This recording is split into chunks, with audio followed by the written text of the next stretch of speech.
Welcome to our channel. இந்த வீடியோவில் TNTET exam paper 1 and paper 2 prepare பண்ணுறவங்களுக்கான social science questions தான் பார்க்க போகிறோம். இது ஒரு 50 கொஸ்டின்ஸ் கொடுத்துருக்கேன். இந்த 50 கொஸ்டின்ஸ் நீங்கள் வந்து டெஸ்ட் போல் அட்டன் பண்ணி பார்த்துட்டு எவ்வளோ மார்க்ஸ் ஸ்கோர் பண்ணுறீங்க அப்படிங்கிறத மறக்காமல் கமெண்ட் பாக்ஸில் கொடுத்துருங்க. இந்த சேனலுக்கு ஃபஸ்ட் டைம் வரீங்கன்னா சப்ஸ்கிரைப் பண்ணிவிடுங்க, பெல் ஐக்கானும் கிளிக் பண்ணிக்கோங்க. அப்போ தான் நாங்கள் போகிற வீடியோ இமீடியட்டாக உங்களுக்கு ரீச் ஆகும். எந்த கண்டம் பனி நிறைந்தது? ஃபியூ செகண்ட்ஸ் டைம் தர ஆன்சர் கெஸ் பண்ணுங்கள். அதுக்கப்புறம் நான் உங்களுக்கு ஆன்சர் சொல்கிறேன்.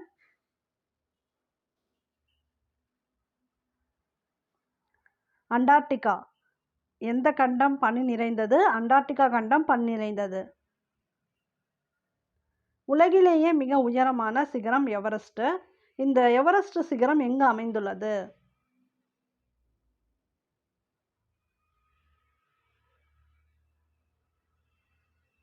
இமயமலை. எவரெஸ்ட் சிகரம் அமைந்துள்ள இடம் இமயமலை. இக்காலம் செம்பு காலம் என்று அழைக்கப்பட்டது.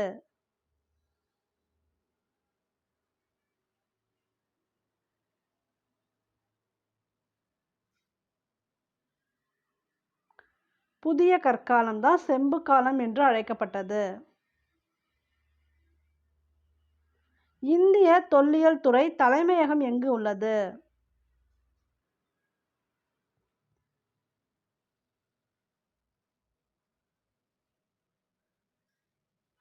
புதுதில்லி. இந்திய தொல்லியல் துறை தலைமையகம் இருக்கக்கூடிய இடம் புதுதில்லி. செங்கற்களால் கட்டப்பட்ட சுவர்களை கொண்ட தானிய களஞ்சியம் ஒன்று டேஷ் மாநிலத்தில் உள்ள ராகி கற்கையில் கண்டுபிடிக்கப்பட்டுள்ளது.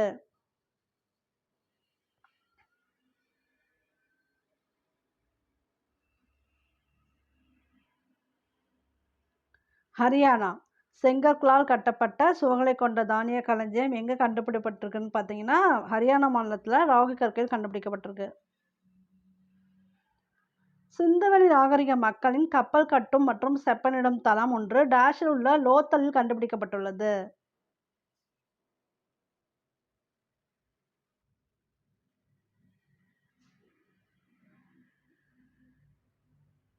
குஜராத். மனிதர்களால் முதலில் கண்டுபிடிக்கப்பட்ட மற்றும் பயன்படுத்தப்பட்ட உலோகம் எது?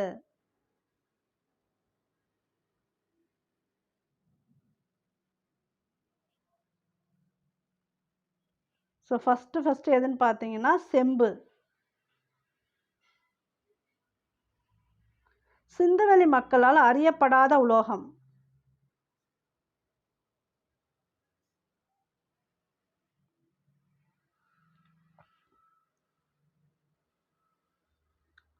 இரும்பு. சிந்துவெளி மக்களால் அறியப்படாத உலோகம் எதுன்னு பார்த்தீங்கன்னா இரும்பு. சிந்துவெளி மக்களால் அறியப்படாத விலங்கு எது?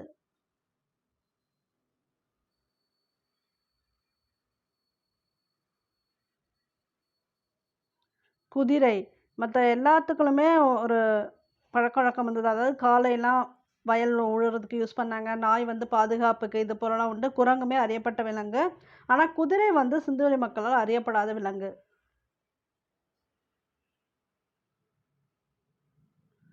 தொல்லியல் ஆய்வாளர்கள் பொருளின் வயதை கண்டறிய பயன்படுத்திய ஐசோடோப்.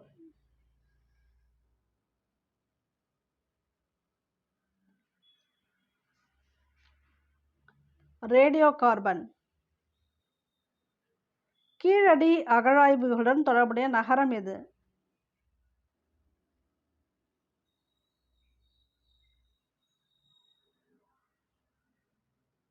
மதுரை.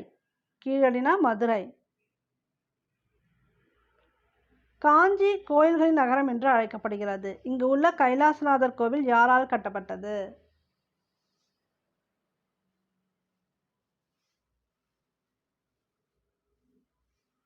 ராஜசிம்மன். ஸ்மிருதிகள் அல்லாதது எது?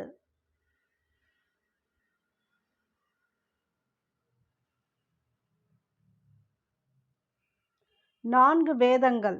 ஸ்மிருதிகள் அல்லாதது 4 வேதங்கள். நம் நாட்டின் தேசிய குறிக்கோள் வாய்மையை வெல்லும் டேஷிலிருந்து எடுக்கப்பட்டது.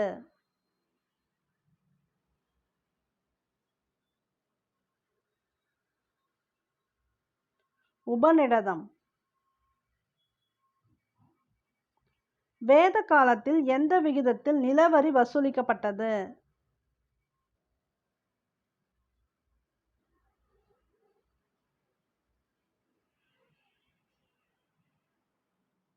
1/6. 6ல் ஒரு பங்கு. சமண சமயம் டேஷ் தீர்த்தங்கரர்களை மையமாக கொண்டது.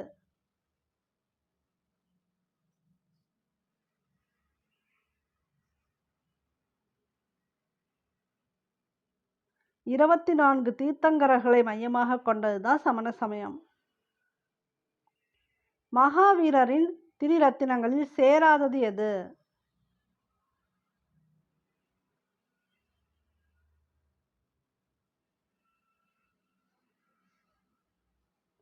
நல் வாழ்க்கை சேராதது. அப்ப சேரக்கூடியது எதுன்னு கேட்கலாம். நன்னம்பிக்கை, நல்லறிவு, நற்செயல். இதுதான் மகாவீரரோட திரிரத்தினங்கள்.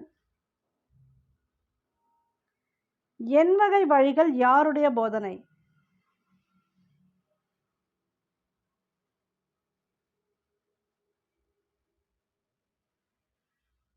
புத்தருடையதான் எண்வகை வழிகள் போதனை. புத்தர் ஞானம் பெற்ற இடம் டேஷ் மற்றும் முதல் போதனை சொற்பொழிவை நடத்திய இடம் டேஷ்.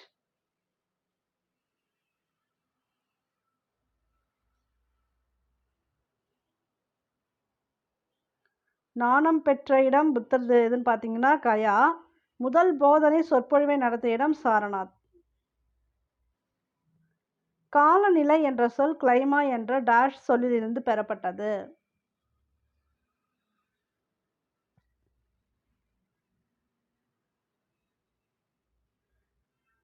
கிரேக்கம்.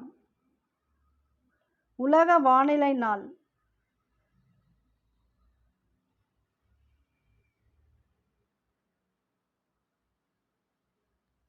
மார்ச் 23. மூன்றாம் பௌத்த சபை எங்கு கூட்டப்பட்டது?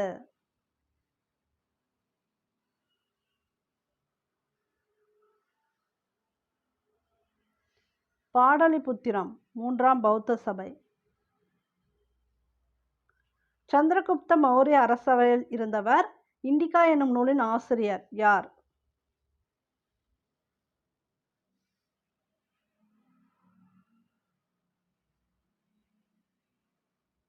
மெகஸ்தனிஸ். இண்டிகா என்னும் நூலின் ஆசிரியர் மெகஸ்தனிஸ். மௌரிய பேரரசின் கடைசி அரசர் யார்?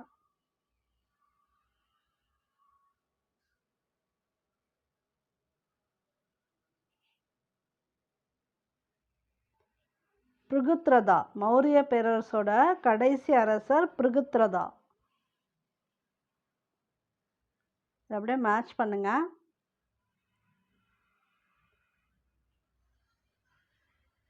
ஸோ லாஸ்ட்டாக 2025 நடந்த எக்ஸாமில் இது போல் கேள்விகள் கேட்டிருந்தாங்க.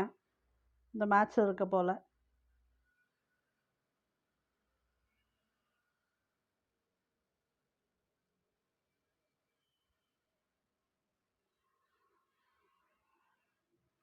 இதற்குரிய விடை இ. அதாவது பொருந்தல் அப்படிங்கிறது எங்கே இருக்குன்னா திண்டுக்கல் இருக்கக்கூடியது. பையம்பள்ளி வேலூர். கொடுமணல் தான் கேட்டிருந்தாங்க. ஈரோடு. ஆதிச்சநல்லூர் தூத்துக்குடி.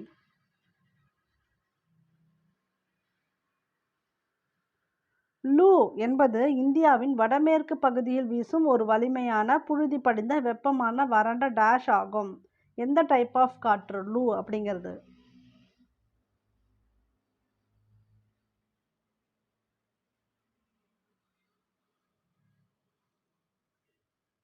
லூ அப்படிங்கிறது கோடை காற்று. வடமேற்கு பகுதியிலேருந்து வீசக்கூடியது. TNTET exam paper 1 and paper 2 prepare பண்ணுறவங்களுக்கான child development pedagogy study material எங்ககிட்ட அவைலபிளாக இருக்குது. தேவைப்படுறவங்க வாங்கிக்கோங்க. அதாவது டிஆர்பியில் இப்போ கொடுத்துருக்கக்கூடிய நியூ சிலபஸ் படி 10 யூனிட்டுக்குமே எம்சிக்யூ டைப் கொஸ்டின்ஸ் கொடுத்துருக்கோம். ஸோ எந்தெந்த பேஜில் எவ்வளோ கொஸ்டின்ஸ் இருக்குது அப்படிங்கிறது முதற்கொண்டு இதில் கொடுத்துருக்கேன். கண்டென்ட் பேஜ் தான் இது. ஸோ இது கூடவே உங்களுக்கு என்ன கிடைக்குன்னு பார்த்தீங்கன்னா டிஎன்டெட் பேப்பர் 2ல் முந்தைய ஆண்டு தேர்வுகளில் கேட்கப்பட்ட சைக்காலஜி கொஸ்டின்ஸு 2012லேருந்து 2025 வரைக்கும் கேட்கப்பட்ட சைக்காலஜி கொஸ்டின்ஸ் எல்லாமே தொகுத்து கொடுத்துருக்கோம். கிட்டத்தட்ட ஒரு 810 கொஸ்டின்ஸ் கிடைக்கும். அது கூட ஃபைனல் கீ ஆன்சரும் கொடுத்துருக்கோம். அப்படி சைக்காலஜி வந்து படிச்சுட்டு ரிவிஷன் பர்ப்பஸ்க்கு நீங்க அத யூஸ் பண்ணிக்கலாம். அடுத்து இது கூடவே என்ன குடுத்துருக்கோம்னு பார்த்தீங்கன்னா, முந்தைய ஆண்டு தேர்வில் கேட்கப்பட்ட தமிழ் லாங்குவேஜ் கொஸ்டின்ஸ். அதுவுமே 2012லேருந்து 2025 வரைக்குமே தொகுத்து குடுத்துருக்கோம். ஸோ 305லேருந்து 439 பேஜ் வரைக்குமே ஃபுல்லாவே அந்த ஒரு 780 கொஸ்டின்ஸ் இருக்கும் தமிழ். தமிழ், சைக்காலஜி, இங்கிலீஷ் இதுக்கெல்லாம் பார்த்தீங்கன்னா, நீங்க ப்ரீவியஸ் இயர் கொஸ்டின்ஸ் அனலைசிஸ் பண்ணி படிங்க. ரிவிஷனுக்கும் யூஸ் பண்ணிக்கங்க. கண்டிப்பா ஒரு நல்ல மார்க்ஸ் உங்களால ஸ்கோர் பண்ண முடியும். அதுவும் ஸ்பெஷல் டெட் படிக்கிறவங்க இந்த டைம் நல்லா ஸ்கோர் எடுக்கிறதுக்கு வாய்ப்பா இருக்கும். தேவைன்னா வாங்கி படிங்க. இந்த நம்பர கான்டாக்ட் பண்ணி பர்ச்சேஸ் பண்ணிக்கங்க.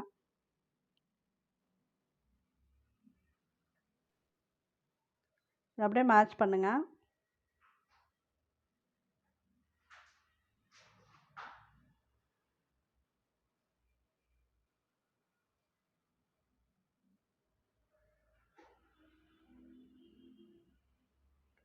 லாஸ்ட் ஆப்ஷன் தான் சரியான விடை. கோள் காற்று. கோள் காற்றுங்கிறது ஒரே திசையை நோக்கி வீசும் காற்று தான் கோள் காற்று. அடுத்து நிலக்காற்று. நிலக்காற்று நிலத்திலிருந்து கடலை நோக்கி வீசுகிறது. நிலக்காற்று நிலத்திலிருந்து கடலை நோக்கி வீசுகிறது. அப்ப கடல் காற்றுனா கடலில் இருந்து நிலத்தை நோக்கி வீசுகிறது. பருவக்காற்றுகள் தென்மேற்கு பருவக்காற்றுங்கிறது பருவக்காற்று. வடகிழக்கு இந்தியாவில் வீசும் குளிர்காற்று.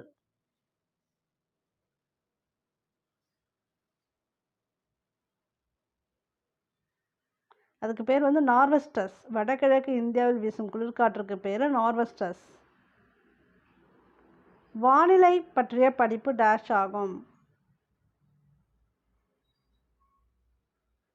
இது தெரியும், வானிலையியல். கடக ரேகைக்கும் மகர ரேகைக்கும் இடையே அமைந்துள்ள மண்டலம் டேஷ் மண்டலம் ஆகும்.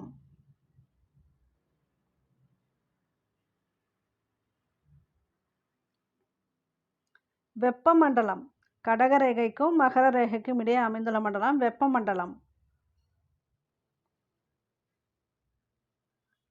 டேஷ் மேகம் வெப்பசலன மழைப்பொழிவை தருகிறது. பேப்பர் 1 ப்ரிப்பேர் பண்ணுறவங்களுக்கு இது போல கேள்விகள் அடிக்கடி கேட்டிருக்காங்க. எந்தெந்த மேகம் வந்து எந்த டைப் ஆஃப் மழைப்பொழிவை தருகிறதுங்கிறத படிச்சுக்காங்க. ஸோ இதில் திரள் மேகம் வெப்பசலன மழைப்பொழிவை தருவது எதுன்னு பார்த்தீங்கன்னா திரள் மேகம். கூற்று 1. காற்றின் திசையை அளவிட பயன்படும் கருவி காற்று திசை காட்டி. கூற்று 2. ஒலியானது ஒலியை விட வேகமாக செல்கிறது.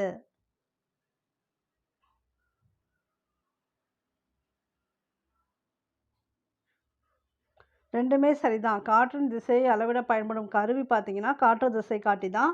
ஒலியானது ஃபர்ஸ்ட் இருக்க அந்த ஒலி வந்து பார்த்தீங்கன்னா உங்களுக்கு லைட்டு ஒலியை விட சவுண்டை விட வேகமாக வரும். ஆமாம், நமக்கு இடி வந்து லேட்டாக தான் கேட்கும். மின்னல் தான் ஃபஸ்ட்டு வரும். பார்த்தீங்கன்னா வந்துடும், அந்த லைட்டு வந்துடும். நிலப்பரப்பை ஊடுருவி நீண்டு காணப்படும் கடல் அல்லது பெருங்கடல் நீர்ப்பரப்பு.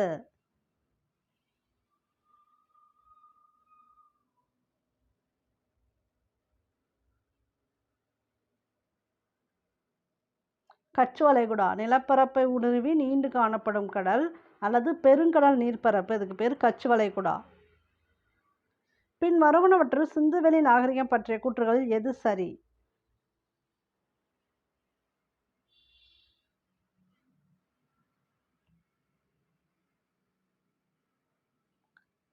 ஸோ இதுக்கு பார்த்தீங்கன்னா எல்லாமே ஆன்சராக இருக்கும். அப்போ தெளிவாக பார்த்துக்கலாம். சிந்துவெளி நாகரிகம் ஹரப்பா நாகரிகம் என்றும் அழைக்கப்படுகிறது. சரிதான்.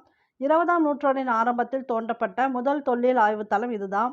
சுட்ட செங்கற்கள் நிலத்தடியில் காணப்பட்டன. நகரமானது நன்கு திட்டமிட்டும் சரியான வடிகால் அமைப்புகளுடனும் கிணறுகளுடன் வடிவமைக்கப்பட்டிருந்தது. மேம்படுத்தப்பட்ட தானிய களஞ்சியங்கள், பெரிய குளம் மற்றும் பாதுகாப்பு சுவர்கள் இருந்தன. இது எல்லாமே சரிதான். செங்குத்து மேகம் டேஷ் என்று அழைக்கப்படுகிறது.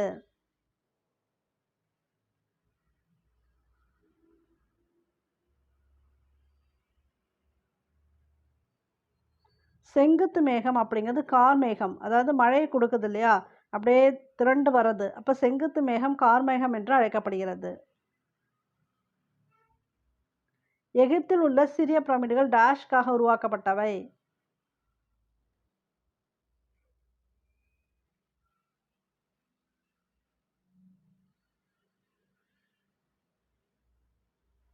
அரசிகளுக்காக உருவாக்கப்பட்டவை தான் எகிப்தில் உள்ள சிறிய பிரமிடுகள். சாம்பர் உப்பு ஏரி உள்ள இடம். இது ஆல்ரெடி கேட்டிருக்காங்க. சாம்பர் உப்பு இருக்கக்கூடிய அந்த ஏரி இருக்கக்கூடிய இடம்.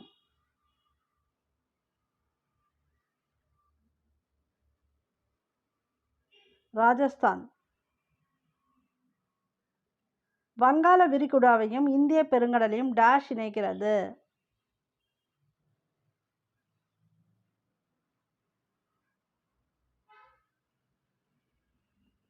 பாக் நீர்ச்சந்தி. வங்காள விரிகுடாவையும் இந்திய பெருங்கடலையும் இணைப்பது எதுனா பாக் நீர்ச்சந்தி.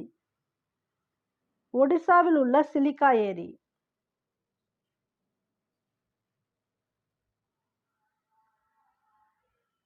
உப்பங்கழி. ஒடிசாவில் உள்ள சிலிக்கா ஏரி உப்பங்கழி. கடலில் இருந்து உப்பு நீர் தனியாக பிரிந்து ஆழம் குறைவான நிலப்பகுதியில் சேர்ந்து உருவாகும் நீர்ப்பரப்பு டேஷ் ஆகும். கடல்லேருந்து உப்பு நீர் தனியாக பிரிஞ்சிடும். ஆழம் குறைவான நிலப்பகுதியில் சேர்ந்து உருவாகும் நீர்ப்பரப்புக்கு பேர் என்ன?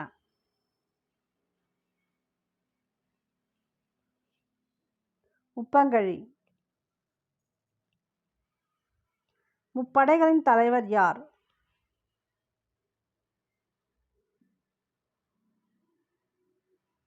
குடியரசுத் தலைவர் தான் முப்படைகளின் தலைவர். இந்திய அரசியலமைப்பு சட்டத்தின் சிறப்பு இசைவின் பேரில் ஏனைய மாநிலங்களைப் போல தேர்ந்தெடுக்கப்பட்ட சட்ட அவைகள் அமைத்துக் கொள்ளும் உரிமை பெற்றுள்ள ஒன்றிய பகுதிகள் எவை அல்லது எது?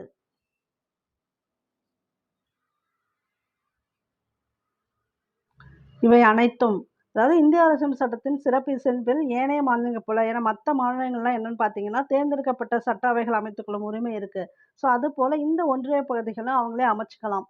எந்தெந்த ஒன்றிய பகுதினா புதுச்சேரி, புதுடெல்லி, ஜம்மு காஷ்மீர், இது எல்லாத்துலேயுமே. பரப்பளவில் இந்தியா எந்த இடத்தில் உள்ள நாடு?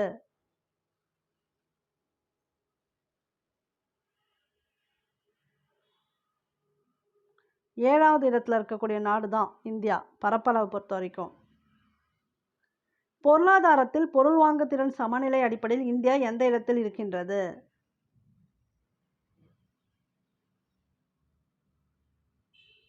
நான்காவது இடம். பொருளாதாரத்தில் பொருள் வாங்குதிறன் சமநிலை அடிப்படையில் இந்தியா இருக்கக்கூடிய இடம் 4. இந்தியா எந்த உற்பத்தியில் முதலிடம் வகிக்கிறது?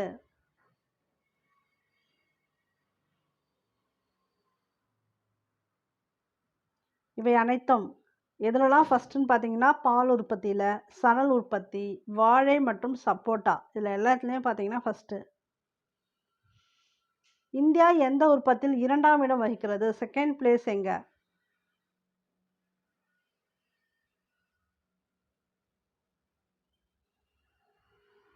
எல்லாத்துலேயுமே அரிசி, கோதுமை, கரும்பு மற்றும் நிலக்கடலை, காய்கறி மற்றும் பருத்தி, இந்த உற்பத்திலாம் செகண்ட் பிளேஸ் தான் வகிக்குது. இந்தியா என்ற பெயர் எந்த மொழியிலிருந்து பெறப்பட்டது?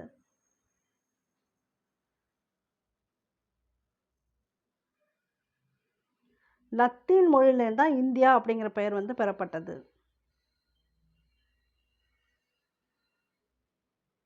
நாட்டின் மொத்த உள்நாட்டு உற்பத்திக்கு பங்களிப்பதில் தமிழ்நாடு எந்த இடத்தில் உள்ளது?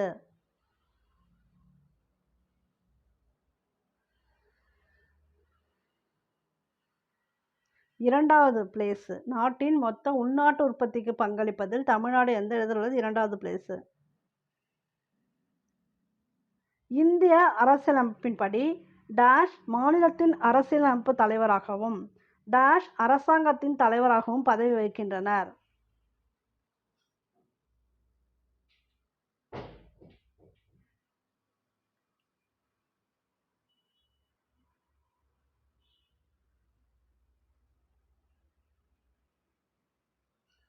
அதாவது இந்திய அரசியலமைப்பின்படி யார் வந்து மாநிலத்தின் அரசியலமைப்பு தலைவர்னு பார்த்தீங்கன்னா ஆளுநர் தான் மாநிலத்தோட அரசியலமைப்பு தலைவர். ஆனால் அந்த அரசாங்கத்தோட தலைவர் யார் அப்படின்னா முதலமைச்சர் தான் அரசாங்கத்தோட தலைவர். ஆசியாவின் டெட்ராய்ட் என அழைக்கப்படுவது?